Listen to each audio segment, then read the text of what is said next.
பிரியமானவர்களே, நீங்க உங்க திறமையால ஜெயிக்க முயற்சி பண்ணி தோற்று போயிருக்கீங்களா? அதனால நீங்க சோர்ந்து போயிருக்கீங்களா?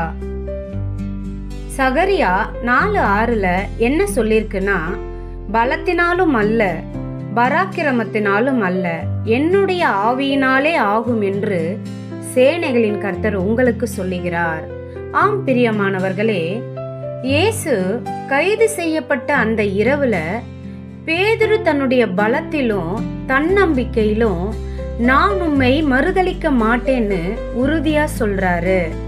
ஆனா ஒரு வேலைக்காரி பெண்ணின் கேள்விக்கு பயந்து இயேசுவை 3 முறை மறுதலித்தாரு.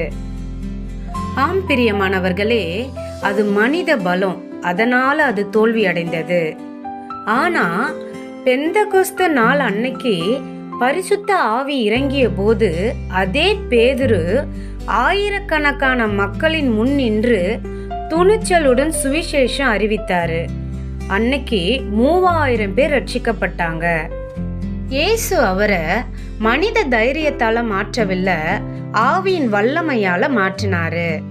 ஆம் பிரியமானவர்களே, நீங்க தோற்று போனதுனால உங்களுக்கு பலன் இல்லைன்னு நினைக்க வேணாம். தேவன் சொல்கிறார், உங்களுடைய பலத்தினால அல்ல, அவருடைய ஆவியினாலே ஆகும் என்று சொல்லுகிறார். ஆமேன்.